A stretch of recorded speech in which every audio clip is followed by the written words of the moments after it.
আজকে আপনাদেরকে দেখাবো মার্বেল দিয়ে কিভাবে জালি ডিজাইন তৈরি করা হয়, এটা কিভাবে তৈরি করেছি এবং এই ডিজাইনটি আপনারা কোথায় ব্যবহার করতে পারবেন। মার্বেল পাথরের কাজ করে বেশি টাকা উপার্জন করতে হলে আপনাকে মার্বেল পাথরের এই ধরনের ডিজাইনের কাজগুলি করতে হবে, আর সেই কাজগুলি একমাত্র আমার ইউটিউব চ্যানেল থেকে আপনারা শিখতে পারবেন। তাহলে চলুন দেখে নেওয়া যাক ভিডিওটি।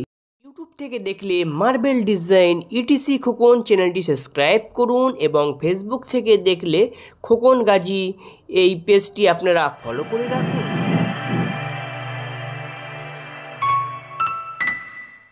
এই ডিজাইনটি তৈরির জন্য প্রথমে 7 বাই আপনাকে 15 ইঞ্চি একটি মার্বেলের পিস নিতে হবে। তারপরে আমরা এখানে যে গোল রাউন্ডগুলো করেছি সেগুলো কি করেছি, আমরা 3 ইঞ্চি ডায়মন্ড দিয়ে প্রথমে গোল বৃত্ত করে নিয়েছি, তারপরে মিডিলে 1 ইঞ্চি করে আমরা একটি গোল বৃত্ত করেছি। এবারে মোল্ডিং মেশিনের মধ্যে আমরা ডায়মন্ড ফলা লাগিয়ে নিয়েছি, নিয়ে পানি দিয়ে এটাকে খুব সুন্দরভাবে আগে মিডিলগুলো আমরা সব ড্রিল করে নেব। তবে এই ড্রিল করার আগে আপনাকে যে গোল বৃত্তটা আপনি করেছেন সেই বৃত্তটা মোল্ডিং মেশিন দিয়ে সুন্দর করে আপনি দাগ দিয়ে নেবেন, না হলে আপনি যে গোল রাউন্ডটা করে এঁকেছিলেন সেই দাগটা কিন্তু উঠে যাবে।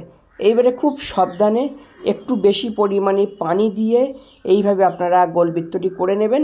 আর এটা কোথায় ফিটিংস করব জানতে হলে সম্পূর্ণ ভিডিওটি দেখুন, খুব সুন্দর লাগে, খুব সিম্পল ডিজাইন। আর একটা কথা না বললে নয়, আপনারা যদি আমার চ্যানেলে প্রথম এই ভিডিওটি দেখে থাকেন তাহলে চ্যানেলটি সাবস্ক্রাইব করে রাখুন। আর যে সকল দাদাভাইরা চ্যানেলটি সাবস্ক্রাইব করে গেছেন তাদেরকে জানাই অসংখ্য অসংখ্য ধন্যবাদ, কারণ আপনারা জানেন মার্বেল ডিজাইন ইটিসি খোকন মানে মার্বেল এবং টাইলসের কাজ শেখার একটি উপযুক্ত ইউটিউব চ্যানেল।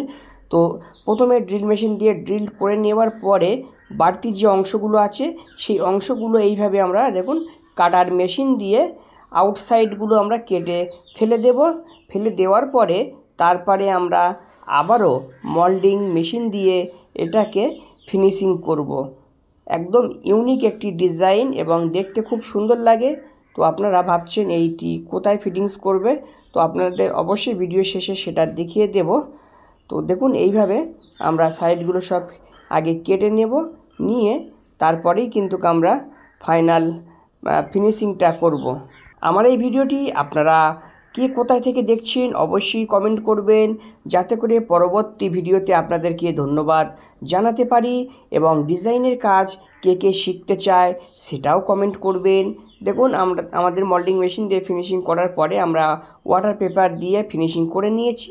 তো বন্ধুরা, এটা আমরা মার্বেল পাথরের যে ঠাকুরের সিংহাসন বা পূজা মন্দির হয় সেই মন্দিরের সাইডের রেলিংটা আমরা তৈরি করছি। তো এই সিংহাসনটি তৈরির সময় যে সমস্ত ডিজাইনগুলো করেছি আমরা সমস্ত ডিজাইন আপনারা দেখতে পাবেন, পরপর সব ভিডিও আসবে। এই কারণে বলছি চ্যানেলটা সাবস্ক্রাইব করে রেখে দিন এবং পাশে থাকা বেল আইকনটি প্রেস করে রাখুন, যাতে করে এই ধরনের নতুন ভিডিও আপলোডিং করলে আপনি তার নোটিফিকেশান পেয়ে যাবেন। তো খুব সুন্দর একটি ঠাকুরের সিংহাসন তৈরি হচ্ছে এবং এর মধ্যে অনেকগুলি ডিজাইন আছে, সব ডিজাইনগুলি আপনারা দেখতে পাবেন।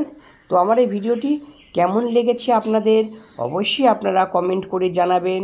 তো আপনারা আমাকে ভালোবাসেন বলেই আমার ভিডিওগুলো দেখেন বলেই আজকের এই ছোট্ট পরিবারটি প্রায় 25,000 সদস্যে পূর্ণ হতে চলেছে। তো পরবর্তী সময়ে এর বাকি কাজগুলো দেখাবো, অবশ্যই আপনারা ভিডিওটি দেখবেন।